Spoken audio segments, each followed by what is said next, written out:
بہترین عورت وہ ہے جو اپنی باتوں سے، بلکہ اسلام جھوٹ بولنے والے پہ لعنت کی بات کرتا ہے، لعنت اللہ علی الکاذبین، جھوٹوں پہ اللہ کی لعنت۔ لیکن میاں بیوی کے تعلقات اللہ کو اتنے عزیز ہیں کہ فرمایا گیا اگر شوہر ناراض ہو جائے تو شوہر کو منانے کے لیے بیوی جھوٹ بول سکتی ہے، اور اگر بیوی ناراض ہو جائے تو اس کو منانے کے لیے شوہر بھی جھوٹ بول سکتا ہے۔ یعنی مثال کے طور پر جیسے کہ اگر بیوی نے کہا کہ ذرا آتے آتے یہ لیتے آنا، اور آپ لانا بھول گئے، نہیں لا سکے، اس نے کہا کہ آپ لائے نہیں، تب آپ یہ کہنے کی بجائے کہ تمہارا نوکر ہوں، تمہارے باپ کا نوکر ہوں، کیوں لاؤں، کیا کروں، دکان بند ہو گئی تھی، میں کیا کر سکتا ہوں، یہ کہو گے تو جھگڑا ہوگا، یہ کیوں نہیں بول دیتے، معاف کر دیجئے، کل لے آئیں گے انشاءاللہ، آج ذہن سے نکل گیا، یا نہیں لانے تو گئے تھے، اس لیے کہ منانے کے لیے جب جھوٹ بولنے کی اجازت تھی اتنی دیر کے لیے دے دی گئی، لانے کے لیے گئے تھے لیکن بھیڑ بہت تھی اس لیے لا نہ سکے، یا ختم ہو گیا اس لیے لا نہ سکے، تو کیا بات ہو، کیا بات ہو۔ اب میرے نبی نے تو اپنی ازواج کو منانے کے لیے کیسی پیاری پیاری سنتیں عطا کی ہے۔ جب اماں جان عائشہ صدیقہ ناراض ہو کے حضور سے بیٹھ جاتی، اچھا جس دن ہماری بیوی ناراض ہو کر کے بیٹھے تو ہماری تمنا ہوتی ہے کہ یہی بات شروع کریں، غرض تو انہی کو ہے، بات یہی شروع، ہم تو ترم کھائیں، ہم تو بات نہیں شروع کر سکتے، ہم تو نہیں منا سکتے، اسے منانا چاہیے، ہم نہیں منائیں گے۔ یاد رکھیں منانے والے ہمیشہ اعلیٰ ظرف ہوتے ہیں، ناراض ہونے والوں کا ظرف کم ہوتا ہے، منانے والوں کا ظرف اعلیٰ ہوتا ہے۔ اور میں آپ کو نصیحت کرتا ہوں، آپ سب کو زندگی میں کبھی ناراض ہونے والے نہ بننا، ہمیشہ منانے والے بننا، کیونکہ حضور علیہ الصلوۃ والتسلیم کی سنت ناراض ہو کے بیٹھ جانا نہیں بلکہ منانا حضور کی سنت ہے۔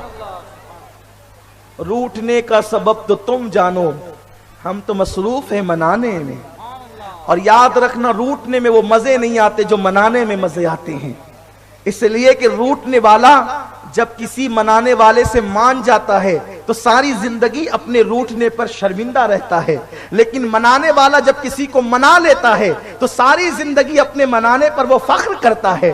اس لیے منانے والے بنے، روٹنے والے نہ بنے۔ اس لیے میاں بیوی کے لیے نہیں کہتا ہوں، دوستوں کی محفل میں بھی ایسے بنے کہ آپ منانے والے ہو، آپ روٹنے والے نہ ہو، محلے میں بھی آپ ایسے بنے کہ منانے والے اور روٹنے والے نہ ہو، رشتہ داروں میں بھی ایسے بنے منانے والے اور روٹنے والے نہ ہو، اس لیے کہ منانے والا بہرحال جھکا ہوتا، منانے والا بہرحال اٹھا ہوتا ہے اور روٹنے والا بہرحال جھکا ہوتا ہے۔ تو اماں جان عائشہ صدیقہ کبھی کبھی حضور سے ناراض ہو کر بیٹھ جاتی نا، وہ امام الانبیاء جس کے بارے میں خدا کہے وَلَا سَوْفَ يُعْطِيكَ رَبُّكَ فَتَرْضَىٰ، اے محبوب آپ کا رب آپ کو اتنا عطا کریں کہ آپ راضی ہو جائیں گے۔ تو حضور علیہ السلام کیا کرتے پتہ ہے؟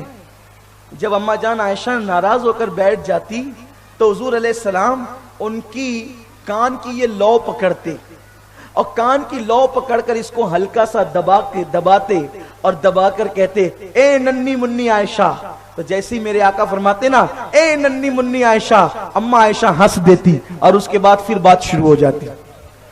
اس سے پتہ چلا کہ رسول اللہ کے گھر میں بھی کبھی کبھی ناراضگی کا ماحول اور تھوڑا سا محبت میں جھگڑے کا ماحول ہو جاتا ہے۔ کچھ لوگ آ کے ہم سے کہتے ہیں سید صاحب میری بیوی مجھ سے لڑتی بہت ہے، میں نے کہا کس کی نہیں لڑتی ہے؟